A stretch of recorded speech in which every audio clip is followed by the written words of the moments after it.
You're listening to the Primal Happiness Show, a podcast dedicated to helping you thrive in this crazy modern world. Every Tuesday, we explore the nature of how our minds really work, what exactly the human animal requires to thrive, and how we can live happier and more fulfilling lives. If you're new here and haven't yet taken our free class, then there's no better place to get a jump start on reclaiming your primal happiness. It's where we'll guide you step by step through our antidote to today's modern world.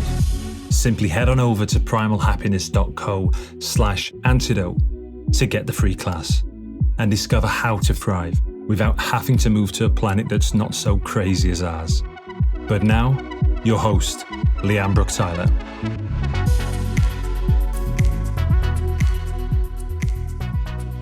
Hello, my beautiful people. A huge warm welcome back to the show. In today's crazy modern world, men and women are living shallow, disconnected, and unfulfilling lives. So we created the path for those who are ready to reclaim their wildness and actualize their deepest gifts. And the next way you can walk this path is by joining us for Waking the Wild Medicine, which begins early 2022. In this crucible, you will uncover the wild medicine of your soul, the gift to the world you came here to be. You'll create potent ways to administer this medicine via your own unique embodiment in alignment with divine archetypal energies. You'll be liberated to become the fullest expression of your soul, giving your deepest gifts in service to the world. In material terms, this means you become available for an abundance of connection, impact, and wealth, and anything else your soul desires to flow as you. You can discover more and arrange a call with myself or Jonathan to explore whether this is indeed aligned for you by going to primalhappiness.co/medicine. And now on to this week's show. It's with Misha Tuesday. Misha is an award-winning performer, an Ignite speaker, professional hypnotist, the founder of Hyno-Energize, and the creator of Active Tarot. He's a regular presenter at Hynothoughts Live, the world's largest hypnosis conference. He was born and raised in a haunted house in Pennsylvania, learned to read tarot as a child, was initiated into shamanism at 18, and studied hypnosis with world-famous Canadian hypnotist Mike Mandel. Misha has brought his unique presentations to universities, media organizations, Fortune 500 to companies across the United States and Canada. In this show, we spoke about, well, all kinds of things, actually. Fate, free will, randomness, living in a magical universe. And finally, we invited you, the listener, into taking the Mystic Challenge yourself. And I promise you, you're going to really want to take part. I explained at the beginning that this is a challenge I took myself last year when Misha and I first spoke, and it was incredibly powerful and magical for me. So, ready? Let's dive in. Hello, Misha. Huge welcome to the show. Hello, Lian. Thank you so much for having me. Oh, I am so happy to have you here. And we were just reminiscing that it was a year ago, roughly, that we first spoke to explore the idea of you coming on the show. And Here we are, I think over a year later, finally doing it, which is a kind of story in itself, isn't it? Yes, there's been lots of twistings and turnings of the wheel of fate, but we will get into that. We certainly will. And when we spoke last time, and it says something about how much I enjoyed our last call, that a year later, I kind of said to the team, like, hang on, let's just check back in. Can we make this happen after like so many times where it didn't happen? But yeah, the call that we did, and we're obviously going to get into all of this in much more detail. When we had that first call, you actually gave me the Mystic Challenge. I took the Mystic Challenge. Yes. And which was actually profoundly helpful to me, like way more than perhaps I expected when we were having the call. There was real magic in it, which I'm sure isn't a surprise to you. And we're going to get into kind of like why you do it the way you do it. But it was profoundly helpful at a point in my life where I can't remember if I shared with you at the time, I might have been kind of trying to like make sure you didn't cold read me. I don't really remember, but I just been coming out of a 6-month, quite like dark night of the soul, really. And so it was a period of real, I guess, transition, rebirth for me. And that call that we had was actually a really important part of that. So firstly, I just really want to thank you for that. That was, really, really powerful. You didn't share very deeply, and I knew that there was something that was turning for you, but I didn't want to, pry into it. And I could tell that you didn't really want to talk about it at the time, because it was when it's going on. And we talked about this when we were chatting earlier. In the moment, sometimes you aren't as open to the positive side, as opposed to later when you reflect back on it. That's when you get the wisdom and the lessons out of it. But for your listeners, the Mystic Challenge is using tarot cards, which I have been a reader for about 40 years, a little over 40 years. I was given my first deck when I was 9 years old, just turned 50 this year. And I am a bit of a mad scientist when it comes to tarot. And I like to use it generatively instead of people think of tarot as like, oh, you're going to tell me my future. Well, I believe that you should have an active role in writing your future. The cards don't just tell you what's going to happen. The cards can tell you trends. The cards can also give you tools and pieces that you can use to forge the future that you want. I believe the future is not written, but that we can use cards and other forms of divination, which is why I call my tarot methodology active tarot, because it does involve your input. When people sit down for me with a reading, I tell them right away, this isn't like other readings. You're not going to sit here and me talk to you for half an hour. I'm going to ask you questions. You're going to be involved. You're going to, put in some effort in order to make the future that you want, instead of just hearing me tell you what might happen. And that was very much my experience of it. I was going through at the time almost like a revisit, let's say, of tarot. Having my father was very into tarot when I was younger, and then I'd had kind of years and years and years of not. And at that point, I was kind of re-exploring it. In fact, it was our mutual friend James Tripp, who I was kind of also exploring with, that introduced us. So there's lots of interesting like interweavings here. And so, yeah, I really felt that there was so much in that way of working that I really felt like, wow, I really do want to get you back on so that my listeners get to benefit from you and the Mystic Challenge and just all the wisdom and magic that you bring. There was definitely, I love the word you used just then, generative, which is a very kind of magical word in and of itself. That was my experience of what we did together. It wasn't, I didn't feel that I was sort of sitting here passively being told this is what's going to happen. It felt very much a co-creation between me and you and the cards and the dice, if I remember. Yes, I believe we did use dice in that. I carry one with me at all times in case we ever get the video published on this. I always have a six-sided die in my pocket. I make decisions by rolling dice very frequently, many times each and every day, which does relate to the whole intersection of, and I tend to get in really big concepts really quickly. So it's all good. Strap yourselves in and come along for the ride. The distinctions or the spectrum, I would say, between fate and free will, or what's going to happen, what is stacked in the deck of the universe versus what do I bring to the table. People often see that as a dichotomy of, well, either there's fate or destiny, or we have free will and we kind of work it out as we go. Randomness is really the third element to that a lot of people don't think of. And whenever I see a polarity of two opposites, I find that kind of line can limit your thinking, because then you just are getting into either ors. So bring in a third dialectic to that. I guess it wouldn't be it would be a trialectic then. Get a third element into that gives you a lot more freedom and possibility. So when people are considering a big decision, and they tend to think of it as like, well, either I do this or I do that, or either, I make this change or I don't. When you get yourself into a binary position like that, that's one of the situations in which I would recommend a die roll.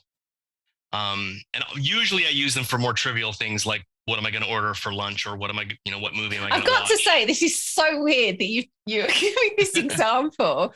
I literally just did a Facebook Live into our Facebook group community. And this is so funny. It was literally on this topic of making decisions. And I said, the funny thing is, I've noticed that over the years of kind of really getting to know myself deeply, integrating shadow, being able to kind of navigate from the heart, I find the bigger decisions these days really effortless. Like the answer's just there. Like I don't even need to really debate it. It's just so obvious. Like this is where I'm kind of aligning to. Is that smaller decisions are an absolute blooming nightmare. An example I gave was choosing between dishes in a restaurant. That was like half an hour ago. I was literally saying those words. So it's funny. But I was just thinking, yeah, that's when I probably need to be carrying a diet with me too. Yes. And this is something I think everyone can relate to. You go out to lunch with someone and you're looking at the menu and you get analysis paralysis. You get hung up in, well, I really like that, but I also like this. Which one am I going to get? Or maybe there's three. There's not an all option, is it? It's like, what do you want? All of it. Well, think about, is it going to matter tomorrow which dish you chose? Given that you like these three choices, is it going to matter tomorrow which one you chose? Is it going to matter a week from now which one you chose? But you are actually expending brain glucose. The glucose in your blood in your brain gets expended by making decisions and by self-regulation. So when we get into these snits about these small choices, you're really expending a lot of brain energy needlessly. Which is one of the many reasons that I advocate making smaller decisions randomly. It also it introduces a ton of variety. And as I was talking about getting yourself stuck into a binary thinking, with a 6-sided die, you're able to make a choice between 6 different possibilities, or you could boil it down to 3, give 2 numbers to each option. So I always recommend that people use 3 choices instead of 2, and especially not the worst one you could do is do it or not do it. Like there's a cheesecake in front of you and you're like, really want the cheesecake. Do I have the cheesecake or not? Is a bad choice, because if you roll no, then you have nothing to do but just wish the dice had said yes. You have to give yourself a positive action for any outcome. So if you were struggling with the cheesecake or whatever you're struggling with, give it a positive action. I'm going to eat a piece of cheesecake, or I'm going to go for a walk. That way, no answer gives you something positive to do. And then you roll it. And if you roll yes, cheesecake, have the cheesecake, enjoy it. Don't feel guilty. But if you roll walk, great. I go out for a walk immediately. Don't even think about it. And adding these sorts of things, it does so much for us. And this call wasn't supposed to be about the dice, but I can't recommend it enough. And if anybody wants to talk more about that, they can connect to me offline about that as well. I'm always happy to, go on and on about these ideas. No, I love it. So will we, having now brought the dice into this, do you think we'll include that as part of the Mystic Challenge? I can't remember if you said this already, but we're planning to also invite listeners into the Mystic Challenge. Will we include the dice in that, do you think? Yes, let's do that. I particularly love that part of it. So we will give, if you stay listening, we will give you, listener, a quest. The Mystic Challenge is a quest, something that you can choose to do or not. But if you choose to do it like Lian did last year when we spoke, magical things can and probably will happen. So if you want to, I don't know if you wanted to talk more about your experience, Lian. Well, one of the things that, as you said, magical things will happen. Do you want to share what happened to one of my cards? Yes. So I only just found out about. Yes. So Lian and I became acquainted a year ago, and I did a Mystic Challenge with her, wherein you get 3 tarot cards that define, there's some interpretation involved, but they loosely define a quest or a mission, some kind of action that you can take to explore these intersections of fate, free will, and randomness. And after the call, immediately after the call, I was going to take a picture of the cards and email it to Lian. And one of the cards, I would say the power card out of that reading, was missing. And I looked on the floor, I looked behind the couch, I looked around, it wasn't shuffled back into the deck. I searched and searched for that card on many occasions, and it had vanished. The card, the Wheel of Fortune, was the card that was instrumental in that Mystic Challenge, had gone missing and was never found again. Wouldn't it be awesome if it turned up here? If I was like, guess what? Well, when you said that to me, I thought, well, clearly that since that was so powerful for you, that the energy from that card, the card dissolved and the energy went directly to you, because it sounds like from your side of things that moment had a profound influence. Yes, absolutely. And the card, I can't remember if you just said, it was the Wheel of Fortune. And the way you described it then was chance, good luck, karma, life cycles, destiny, a turning point, change for my greater good, which was all of what happened in that month. Yes. Yeah. And this is, again, to put it in a finer detail for the listeners, this was not a typical tarot reading where I laid out the cards and I said, this is what's going to happen. This was, I laid out these cards and I said, this is a choice for you. This is an undertaking that it sounds like was already going on, but there was some mental closure or mental, I don't know if I want to say acceptance, or however you chose to frame that was the creative input on your side. How you chose to understand it and make sense of it was what the cards were telling you. And I believe also in that reading, the Five of Cups came up, which is often... Let me have a look. Yeah, Five of Cups. Was it the Five of Cups is often associated with an emotional loss or a sense of loss. And so that was a thing that you weren't in a position to talk about, but was definitely an element of, there are some things that I need to let go of. There are some things that, I can decide how to handle that part of it in a bigger context of making these major, life changes, giving that thing. And we were talking about how, is it going to matter tomorrow? Is it going to matter a week later? These are sorts of things that seem really strong in the moment, but that later on you can look back and say, this was all part of the transformation and all part of the wisdom that I was gaining at the time. It always seems darker in the moment than when you can look back on it later. Yes, definitely. I think, as you say, I was already in I'd say the very tail end of a period of a lot of emotions and letting go. And it feels, again, is even clearer now looking back. I'm looking back on the notes, but also remembering what happened. It felt like what we spoke about then was that kind of just that, sometimes it's that just knowing that next step. And it's that gave me that kind of like path out that wasn't clear at the time. It's probably the best way of describing it.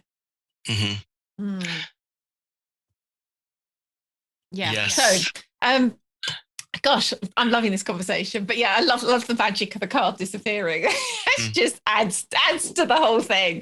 That has never happened to me before or so far since. So that threw me for a loop when I went to take a picture of your cards and one of them was gone, and I was in a space that was very well organized, minimalist. It wasn't under a carpet. That card is no more. I was unable to locate that card ever again. That's so magic. Very, very real magic. Very odd. Yes, magic happens when you choose to connect to it, and I won't. I think the world is a lot more mysterious than we can imagine. Well, there's that famous quote, not only is the universe stranger than we imagine, it's stranger than we can imagine. Our focal point of consciousness, we have senses where we take in some of the information that's out there, not nearly all of it, but we take in some of the information that is out there, and then we make sense of it. And because reality is way bigger than we can perceive, we can have a lot of choice in how we make sense of the world. And I think a lot of change work, I'm also a hypnotist and I work with people on changing their reality hypnotically as well. And a lot of change work comes down to modifying your ability to frame what you're experiencing and the story you tell about it, the meaning that you ascribe to things. And people say philosophically, one of the biggest questions out there is, what is the meaning of life? And my answer to that is that meaning doesn't exist out there in the world. There is no inherent meaning out there as far as I'm concerned, but meaning is a creative act that we do. Meaning should be a verb because it is something that we do with our unique point of consciousness. Each one of us has a little bit of a different take on this happening, this unfolding of whatever it is out there. And we can take responsibility or choose to frame it in ways that are empowering and support the choices and the values that we want to accentuate. Oh, I love that. There's so many synchronicities in this conversation. The word meaning is one that I've been in real contemplation on in the last couple of days. Well, I was just Sunday night, I was talking about synchronicity with one of my coaching groups. And there's a book by Dr. Kirby Surprise, which is simply called Synchronicity. And Dr. Surprise, which he swears is his given name, Dr. Surprise is a psychiatrist. And he works in like a publicly funded institution where he gets people referred from the justice system and people who, don't have health care and stuff like that. And so he wrote this book on synchronicity from a more of a psychiatric point of view, that it is a thing that we do with our mind or our brain even, people talk about the reticular activating system, the part of your brain that chooses which sensory information is going to become conscious. And that by changing your schema, changing your underlying framework of what you believe about the world and what you're expecting will actually change what you notice, what stands out to you, what meaning you ascribe to it, which then actually changes your experiences, it changes your behavior and your response to things, which of course changes outcomes. So even if you want to boil it down, even if you want to boil it down to science, magic and synchronicity is a very real, demonstrable process. And then if I you love want the way to you describe that. and if you want to bring, like I always do, if you want to bring more of the mystery and mystic energy into it, and people will say that's not measurable and that's not you're using confirmation bias or whatever, people like to explain it away. And I will often say that someone in a scientism mindset, science is a methodology and science is a great methodology for figuring things out. But what I would call scientism is where you adopt it as a worldview. And Rupert Sheldrake talks about this in his banned TED Talk. There are, I believe, 4 TED Talks ever that were taken off of the TED website. And this isn't a TEDx talk. This is an official TED Talk. No way. That was taken off of the TED website because his talk was called The Science Delusion, which is he also has a book called The Science Delusion, and he is a scientist, but he talks about when you take science, which is a methodology, and you turn it into a worldview, you get some problems that go along with that. And what Rupert Sheldrake defines as the defining quality of the scientism worldview is that you assume that the universe is just a bunch of facts that, given enough time, we will measure everything and figure everything out and understand everything completely. Which I don't know that I would buy into that idea, because I think the universe is vast, mysterious, somewhat unknowable, and constantly unfolding and changing. Oh my goodness. You're not going to believe this. This is further synchronicity. This is so similar to what I was also saying in the video I was recording just before this show. We did not plan anything out in advance, people. This is all happening real time. I was literally saying, I wasn't quoting what you were, but I was literally saying something so similar about science. It's just like uncanny. Carry on, because I interrupted you, but I was just like, this is ridiculous now. Well, it's funny too, because one of the challenges that I work with often is that I am by nature a very rationalistic, very materialistic minded person. You know, when something mysterious or weird happens, like a card disappearing, or one of the first things that happened to me was the first time I met someone who openly called herself a witch when I was very young. I was, you know, had never happened to me before. I thought witches were something in stories, and here's someone who says, yes, I am a witch and I do spells. And by way of example, she said, if I were going to put that candle out, there was a candle burning in the room. The room was only candlelit. And she said, if I were going to put that candle out, I would create a thought form and I would put it out into the world. And that, you know, that thought form might take some time to happen, but eventually it would happen. And when she got done talking, the candle went out. And I yelled, no way. And I jumped up and I went over the candle. And because at this point I had already experimented, I had been learning like stage magic tricks. Mm-hmm. And so I went over looking for the electronic gizmo or the little fret, whatever she had set up to do that. And even now in retrospect, I want to frame it as, well, the candle was starting to gutter a little bit and she knew that it was going to go out. So that's why she chose that as her example. So I always have this little voice in the back of my mind that wants to explain everything away. It's so similar like that. It's like, on the one hand, it's like it's actually much more work for me to, I guess, believe in magic. But it's like, it's where I've almost been dragged kicking and screaming whilst constantly saying, no, it can't be. It can't really be happening. Yeah, I think it's very healthy to have a degree of that. Mm-hmm. Because if you just throw yourself headlong into, I'm going to believe in everything I hear, and you have no, you know, critical discernment, I think that can be a problem as well. Yeah. That can just lead to, you know, and if you want to live in a life of fantasy and imagination, that's fine. It's just going to be harder for you to connect to people who still are grounded in this common, you know, whatever this common thing is that we share together. The universe, that's your choice. But I think it's very good with most things, comes down to the Tai Chi, the yin and yang, the two polarities, which are not independent things. They are ideas that shift and change into each other constantly. It's a constant turning. So having that credulity and that skepticism both working, dancing and weaving throughout the things that you experience, I think is a very healthy choice, because you don't want to simply go headlong into, I believe in fairies and unicorns and anything I think will happen. People always say you create your own reality. Well, that means I should be able to think of a unicorn and a unicorn should pop into the room behind me. It doesn't work that simply. Yeah. It's a shame. And when the mysterious things happen, when a witch puts a candle out with her mind, or when a card vanishes, there's a part of me that's a little hesitant to say, yes, I verified, I checked, because I know there's going to be people who out there who are saying like, well, it just fell into the heating vent and you didn't look there. There's going to be people who won't believe it.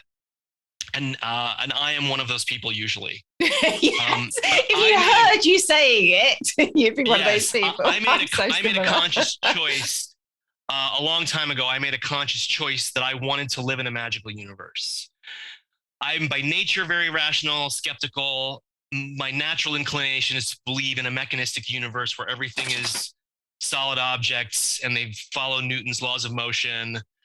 But that is a universe that is boring. That I don't. If everything is just a machine, I don't want to live there. I want to live in a universe where witches can put candles out and cards mysteriously vanish. So that is a choice that I have made. I have chosen, and this is like with dog training.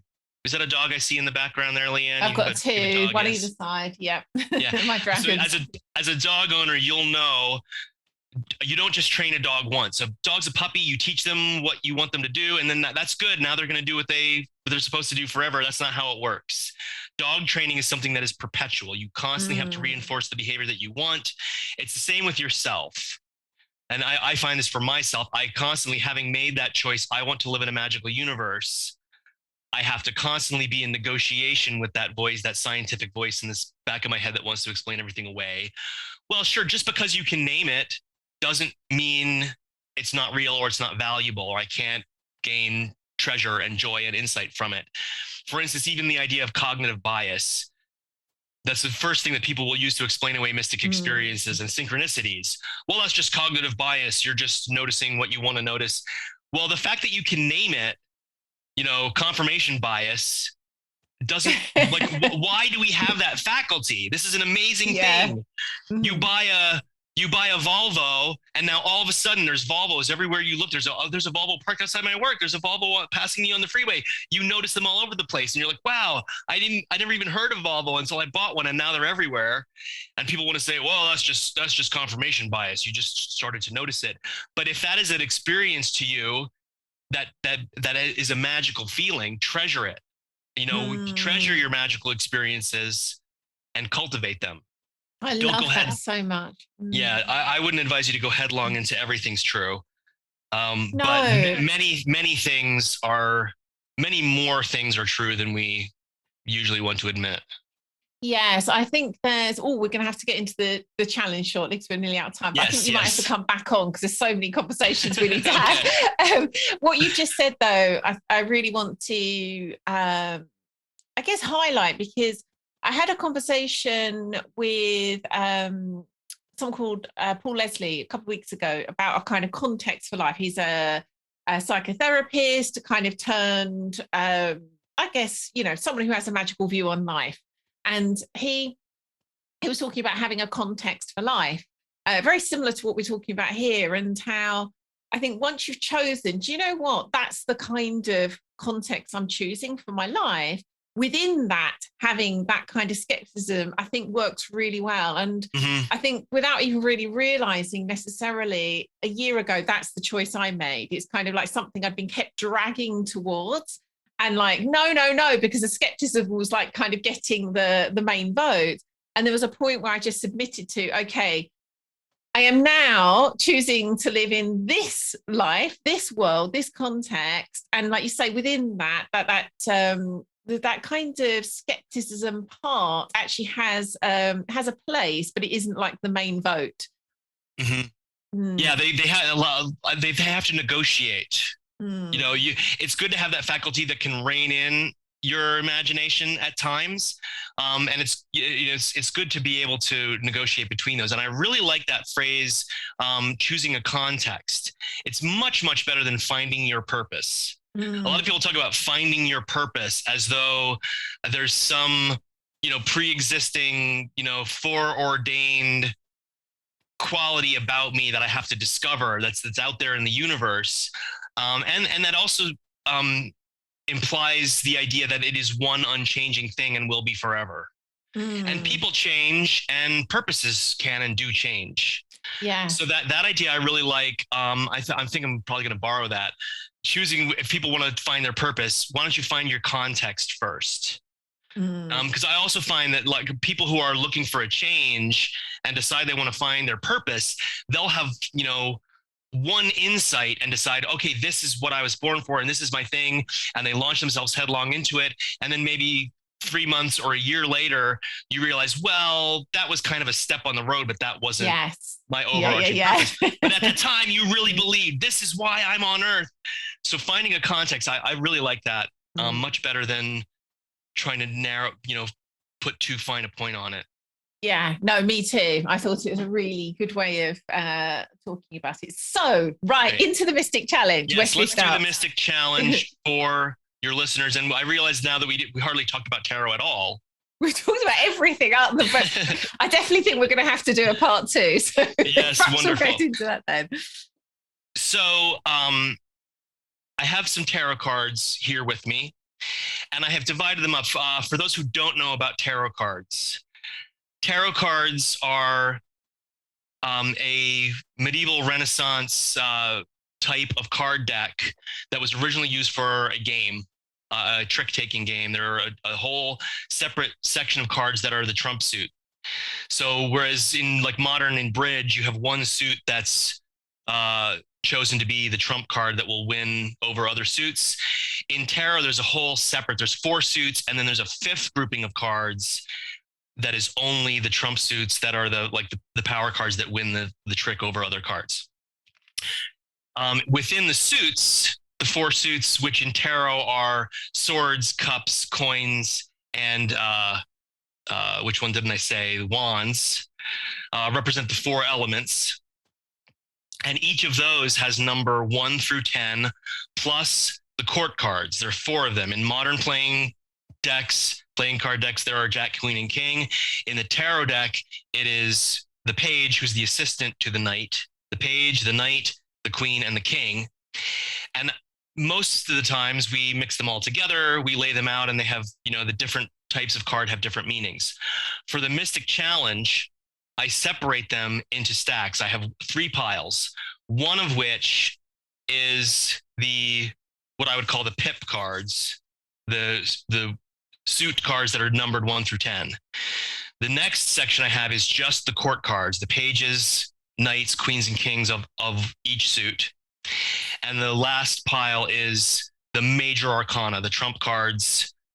Here in America, where I'm from, the word Trump can be divisive, but here in this context, I'm talking about it with respect to what's also called the major arcana cards, which is Latin for greater mystery. They're kind of like the bigger signposts, the major life changes, the major themes of the tarot. And when most people think of tarot, that's what they tend to think of first, is the major arcana cards. You have death, the lovers, strength, all these big high concept cards, justice. And when I do the Mystic Challenge, I separate them. So I will choose one of each. And rather than using this descriptively, I make the distinction between descriptive tarot and prescriptive tarot. Descriptive would be describing the future. We're going to do a reading to kind of see where the trends are. I said I don't believe that the future is written, but you can kind of look at the trends, see where things are generally headed that you can work within. But when I do this prescriptively, it's a prescription. It's giving you a mission, saying, if you choose to connect to this magical current that Lian and I are creating here and now, you can choose to create for yourself an experience based on what we do here. So this is not saying that if you sit back and do nothing, these things will happen to you. What I'm saying is we are going to create a prompt. You might call it a writing prompt for your life that, should you choose, your mission, should you choose to accept it, will take you to some interesting and magical places. And by request, because Lian, we talked about the die a lot, the die being singular of dice. I'm going to roll 1 6-sided die. I've already shuffled the piles, but I will take the 1st through 6th card from the pile based on what we roll. And I don't know if you want to see. Can I just say, please. before when we did it, and I don't know if you also intend to do this, I went away and ascribed kind of 6 possible actions to each roll of the dice afterwards. Oh, yes. Can we do that as well? Do you want to do that? Do you want us to do that, or just to guide your listeners to do that for themselves? Yes, as in like guide them to do that. Because I think I did that after we spoke. I think you told me to do it, and then I went away and did that afterwards. So I'll incorporate the die in real time by rolling for which card to pick. And then as an exercise for the listener, you can choose to roll for your interpretation of the Mystic Challenge, because it will require some interpretation on your part. I will give you the broad strokes. This is what it is suggesting, and then you need to fill in the details. So I will also talk you through coming up with your choices and rolling for it, should you choose to take that step as well. And I would really recommend it, because I think it was that was particularly powerful, because of the 6 things, there are at least a couple that I didn't really want to happen or didn't want to have to do, and one of those 6 was one of the ones that I had to do, and it actually probably was the most powerful next step I could have taken. So yes, I would really that is definitely recommend that is definitely one of the advantages to doing dice choices, because it gets you a little bit out of your comfort zone, and it gets you Yeah. out of your habitual like ruts of thinking. It can create a lot more variety for you. So that I always recommend using dice. And I gave a whole talk on how random reality makes everything better, which is probably fuel for a future time. But I will roll for the cards now. We're going to choose an action, a co-conspirator, and a theme. So the action will be the fourth card down. 1, 2, 3, 4. The 10 of Wands. The 10 of Wands shall be the action. The co-conspirator, or partner in crime, however you like to think of it. Both of those are a little bit antinomian, conspiracies. The co-conspirator is the second card down. 1, 2 is the Princess of Cups, and I will, talk further about these after we draw them. The Princess of Cups. And the theme shall be the second card down of the Major Arcana, the Hierophant. That is a good one. So the 10 of Wands. Wands are the element of fire, which represents passion and creativity. And when you say creativity, people often think specifically the arts, which it can be, but also in a more broad sense, creativity is anything that you do with your life force, any changes that you make in the world is what you are creating. When you have children, you are creating an experience for, I wouldn't say that you're creating the child. I think the universe does that, but you are creating an experience, a formative experience for another being.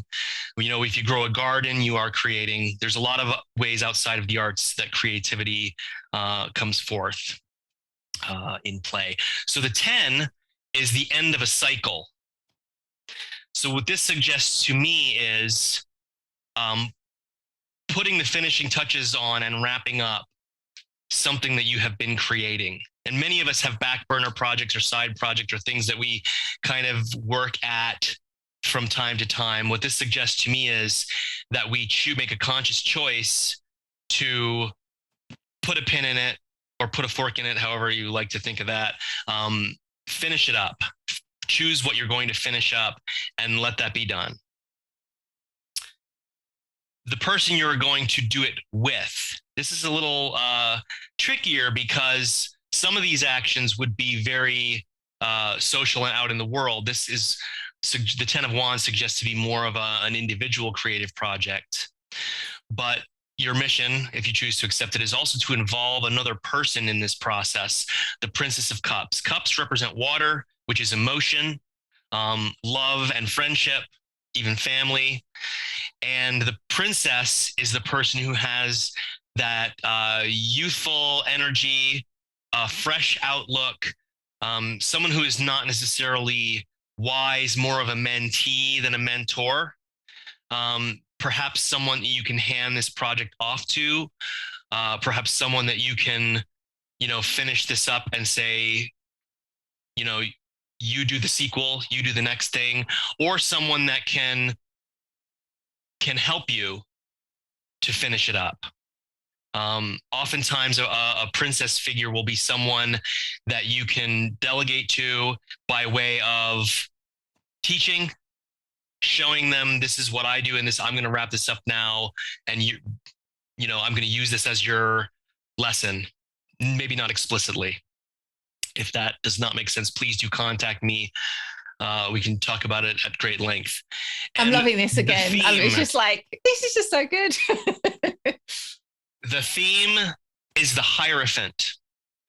And the Hierophant is a keeper of wisdom, keeper of more tradition, more conventional, whereas the magician in the tarot would be the kind of out there mad scientist that I would personally identify more with.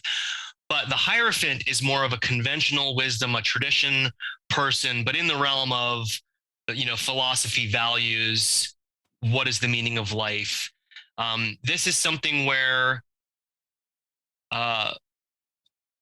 the theme of this thing, the frame that you're going to choose to put on it, the context that you're going to choose is along the lines of bringing something into, alignment with, tradition, in my traditions, what is expected, what is conventional.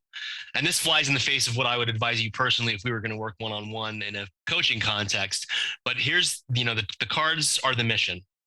You're going to put the finishing touches on something creative with the involvement of a person who is very loving, compassionate, open. Openness is a quality, the Princess of Cups. And the context of this is passing on that tradition, that conventional wisdom. Sometimes you don't need to reinvent the wheel because there's a reason things are traditional. And it's, this is another one of those yin yang things. There's times when it's good to go against tradition and be unconventional. There's times when it's good to not reinvent the wheel and just accept the way things are conventionally done. And this is one of those times. So do you have any questions, Lian? Oh, I was just wondering, that last one where it's like passing on tradition, could that be a tradition that you've created? As in, I was actually thinking of something, that a conversation I was having with my sister yesterday about the work that I do and ways that it could be delivered in other forms. So it could be a tradition that you've actually created, like, this is how I take people through this kind of change, and then passing it on to someone else to deliver rather than me doing it. Could it be that kind of tradition rather than an old tradition, a tradition that you've created? Of course it could, because these are always open to interpretation. So the Hierophant, in the original tarot deck, I can say as a sidebar, this card was the Pope. It was called the Pope. So it was considered to be a religious figure, which of course in medieval Renaissance times was as close as they got to a psychologist or a coach, or a change worker or light worker, those sorts of things. You'd get burned at the stake if you went around saying, I'm passing the light of the angels through my hands. That power is for the church. So nowadays we have a different take on it. The Hierophant is a person who is just a respected, and remember, this isn't a person, this is the theme. Now the Princess of Cups is an actual real live person that you will work with.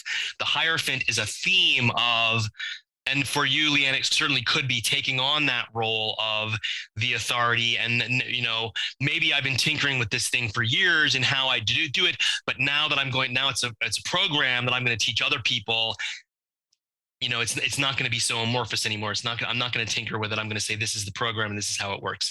Yes, that's certainly a valid interpretation of this quest. But I would encourage your listeners to come up with 6 possible interpretations, 6 possible positive actions that you could do based on this prompt, and roll for it. Get yourself, if you have a Monopoly game or a Yahtzee game at home, you can get one out of there. If you don't have one, you can go to a game store and buy dice, or if you're really strapped, send me an email through my website and I will mail you a die with some instructions as well. Because I think everybody should have one and everyone should use them in their life. So come up with 6 possible interpretations of this quest. And before you roll, commit yourself. I am going to do so the commitment is what brings the magic. The commitment is what really reinforces the opening the floodgates of this magical experience you're going to have. Commit. I'm going to roll, and whatever it is, I am going to do it. And please do share. You can contact Lian through her website, contact me through my website. Please do share your experiences with this. Yes, please do. And yes, I'm so glad you said that about committing before rolling, because I think had you not underlined that, I may have kind of like wriggled out and taken action on what I rolled. And so can I just clarify that last point again, more for listeners, because I think I've got an understanding based on the last time. So it's like there's this mission possibility created by the cards, and I think that's really clear in terms of what they're representing, and each, as you say, each person's going to have their own take on what this means for them. So I suppose firstly, would you suggest that there's before they then write those prompts, they have a sense of what this is for them. You know, how I was already starting to think, oh, this is what this could mean for me, that before they even start to write the prompt, it's like, oh, this looks like it could be about this part of my life and these aspects of it. Yes, you may not know the person. Oftentimes you will discover the person later as you undertake it. But yes, you should have an idea of what this creative project is. Because everybody has, and you probably have multiple back burner projects. I know I do. So you will get a sense, probably many of you already have, of what that's about. But what you're rolling for is the specific, what are my next steps? What am I actually going to do on this? 6 different steps that you can take to initiate that quest. Yeah. And I don't know if I just decided to be a bit daring or you suggested it, but would you suggest having a bit of a mix where there might be ones that are like you may not have chosen otherwise, that are a bit more of an edge? Yeah, you should pick at least 3 options. If you're going to roll for 6, you should pick at least 3 options that are a little bit outside your comfort zone. Not panic zone, not I'm going to go jump out of a plane if you've never even, done bungee jumping or something. But a little Don't bit try of this a at home, stretch. children. Yeah, a little bit outside your comfort zone. And actually, I'll also use this a lot for procrastination. I will list 3 things that I have to get done that I'm putting off, and 3 things that I would rather do that take a short amount of time. And then I commit, I'm going to do it. I roll. Maybe I get to have another cup of tea before I start on this project, or maybe I roll for the thing that I've been dreading and putting off. Funnily enough, oftentimes when it's the die is enough of an authority that if it was just me telling myself I really have to do this, I'm still going to put it off. But once I've rolled, okay, well, that nothing to say about it now. Yeah. That's what I'm doing. So yes, making that commitment is vital, and putting a few of choices on there that are a little bit of a stretch to your comfort zone is very recommendable. Beautiful. If I remember rightly, and it might be that I'm misremembering this, there was something about 7 days that was part of this. I probably more likely said 6 days. Okay. Meaning, so yes, I usually say when I give a mission that you must start it within 6 days. It doesn't have to be complete within 6 days, but you must take action in the world within 6 days of hearing this. Right. Okay. I think that's really helpful, because otherwise, again, it's like, okay, well, I need to do this and I'll do it one day. Within 6 days of this moment, you should be starting this quest. Excellent. And I will too. I'll throw it in there with you. I'll be doing it with you. I am going to do this as well. Yes, me too. And I'm just looking back at my notes from last time, the way, and I'm guessing you guided me to do this, I actually kind of crafted it into a sentence. So it was like 6 ways. And then I put in what I took to be the mission based on kind of like what I took from those different things. And then what's that? Yeah, so I'd kind of crafted it into almost like a sentence, like 6 ways that I can do X. And then I listed the 6 ways. So it kind of felt like a really clear, like, this is what I'm creating out of that action. Yes, very good methodology. Brilliant. Okay, well, I'm excited to see what comes of this for everyone. So as Misha said, do share. And again, I can't recommend, this is one of those shows that gives you the opportunity to actually go and do something, make magic yourself. So I really would recommend anyone listening actually do this. As I said earlier, this was profoundly helpful for me and very magical. So I really hope listeners do take part in this. But yeah, we should check in 6 days' time and see what came of it for us as well. Excellent. So thank you so much. This has been, just such a pleasure. And we definitely need to do another show and maybe talk about tarot that time. How do you know? Let's. Where can people find out about you and all your amazing work? You can go to MishaTuesday.com. It's my name, Misha, Misha, Tuesday like the day of the week. You can go from there to my hypnosis and coaching, which we didn't even talk about. If you want to learn more about that, there's also a link for the Active Tarot site as well. Beautiful. Thank you so much. And it will be on the show notes. I'll also I've made a note of the cards and everything, so everyone's got everything there. Yes, and, I'll take a photo that we can. Hopefully, one of them doesn't vanish. I'm going to take a photo right now so they don't vanish on us. So we'll send that over to me, and we'll exactly. We'll send that over, and we'll probably pop it on social media, and also make sure it's in the show notes as well. Thank you so much, Misha. Until next time. Thanks so much for having me. Pleasure. Have a wonderful day. Oh my goodness. An episode just packed with fun and depth and magic. Some of my favourite things all together. So here are my takeaways. I've also included the cards that Misha drew. So if you haven't made notes, here you go. The first card was the task. And this was the 10 of Wands, which Misha described as being about passion and creativity, the end of a cycle of something you've been creating. The next card was the person or co-conspirator. This was the Princess of Cups, described as water, openness, love, friendship, youthful energy, fresh outlook, a mentee rather than a mentor, perhaps someone you could hand over to. Then the theme. This is the Hierophant, keeper of wisdom and tradition, philosophy, values, the meaning of life, passing on the tradition. So next you write 6 prompts for positive action, making 3 of them things that are a bit outside your comfort zone. And so there's 1 for each side of the dice, and commit before rolling that you will take action. Roll the dice, see what the action is, take action within 6 days, and do please let us know the results. I would love to hear. Okay, so if you'd like to get the notes and links to everything we spoke about this week, and I've actually listed everything I've just shared on the show notes. So if you want to just see them written down, they're there. And they're at primalhappiness.co/episode 345. And if you don't want to miss out on next week's episode, head on over to Apple Podcasts, Stitcher, or your app of choice and hit that subscribe button. That way you'll get each episode delivered straight to your device as soon as it's released. Thank you so much for listening. You've been wonderful. Catch you again next Tuesday.